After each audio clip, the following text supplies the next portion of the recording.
పరిశుద్ధ నామమునకు మహిమ కలుగును గాక.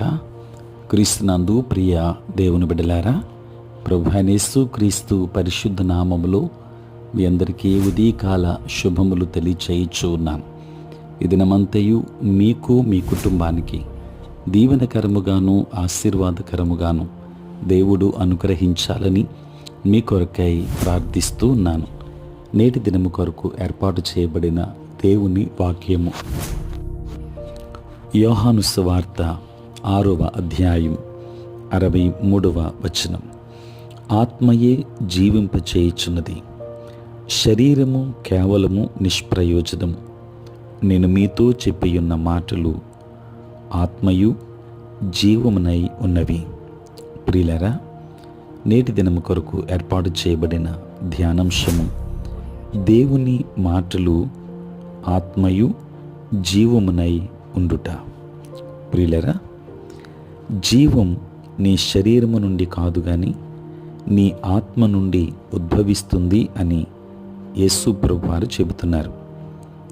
వారు శారీరక జీవితాల చేత ఎంతగా పాలించబడుతున్నారు అంటే ఆయన మాటల్లోని సకల ఆత్మీయ ప్రాముఖ్యతలను కోల్పోతున్నారు.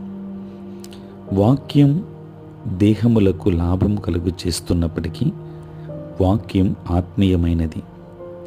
దాన్ని మన ఆత్మల ద్వారా మాత్రమే అర్థం చేసుకోవాలి. వాక్యం ఆత్మయే ఉన్నది. మన ఆత్మలోని పరిశుద్ధాత్ముడు మనస్సులో వాక్యాన్ని వెలిగిస్తాడు. ప్రియులారా, వాక్యం కాగితం సిరా మాత్రమే కాదు, యేసే వాక్యం.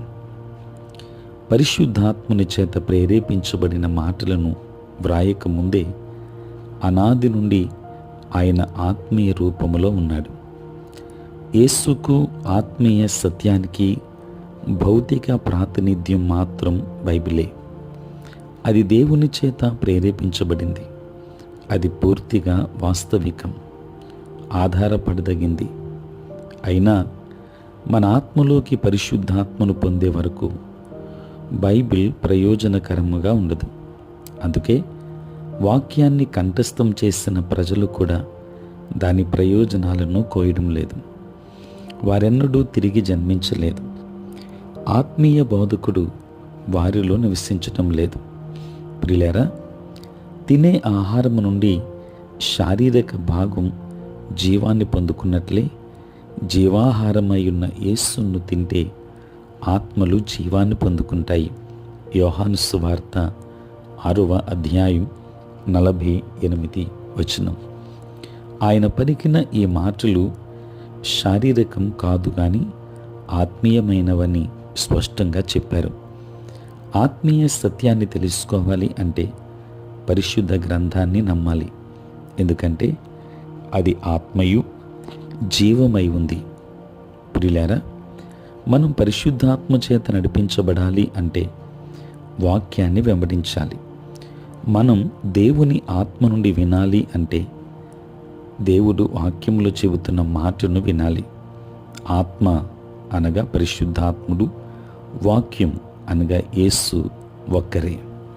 ప్రియులారా, వాక్యంలో పరిశుద్ధాత్ముడు నడిపిస్తున్నట్లుగా ప్రతి విషయంలో ఆ నిర్ణయాలు తీసుకుంటే ఈరోజు సమాధానం దొరుకుతుంది.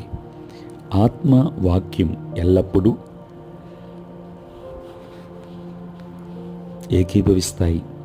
వాటితో ఏకీభవించినప్పుడు సరైన దిశలో వెళుతున్నావని, సరైన విషయాలు చేస్తున్నావని తెలుస్తుంది. కనుక ఆత్మయు జీవమునై ఉన్న దేవుని మాటలు విందాం, వాటిని అనుసరిందాం, దైవాశీర్వాదాలు పొందుకుందాం. దేవుడు మిమ్మును మీ కుటుంబాన్ని దీవించునుగాక. ఆమేన్. ప్రార్థన. పరిశుద్ధుడైన తండ్రి, ప్రేమ కలిగిన ప్రభువా, మీ పరిశుద్ధ నామమునకు వందనాలు, స్తోత్రాలు చెల్లిస్తున్నాం నాయన.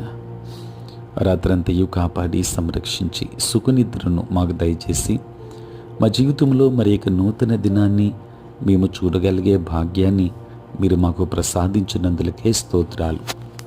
అంతా కూడా మీ సన్నిధి మాతో ఉంచండి. మీ ప్రసన్నత మాకు అనుగ్రహించండి. మా పొరపాటులు తప్పిదములన్నింటినీ పాపములను క్షమించండి. మీ దృష్టికి యోగ్యమైన రీతిగా జీవించే భాగ్యాన్ని అనుగ్రహించండి. నేటి మా పనులలో, ప్రయాణములలో, పరిచర్యలో మీరే తోడై ఉండండి.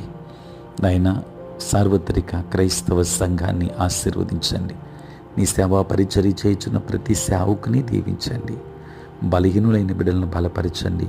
అనారోగ్యంతో ఉన్న వారికి ఆరోగ్యాన్ని ఇవ్వండి. పరీక్షల కొరకు సిద్ధపడుతున్న బిడ్డలకు మీరు తోడై ఉండి మీ జ్ఞానమునివ్వండి. దూరదేశాలలో, దూర ప్రాంతాలలో ఉంటున్న బిడ్డలందరినీ దీవించండి. నీ కాపుదల వారికి ఇవ్వండి. నాయన, ఏఎల్సి అంతటినీ ఆశీర్వదించండి. తండ్రి, పుట్టినరోజు, పెళ్లి రోజు జరుపుకొనిచ్చిన బిడ్డలందరినీ దీవించి నూతన ఆశీర్వాదాలు మెండుగా వారికి దయచేయమని, దినదీవెనలతో నింపమని యేసు నామంలో ప్రార్థించి వేడుకొనుచున్నాము తండ్రి. ఆమేన్. తండ్రి, కుమార, పరిశుద్ధాత్మ త్రియేక దేవుని దీవెన సదా మీకును మీ కుటుంబానికి తోడై ఉండును గాక.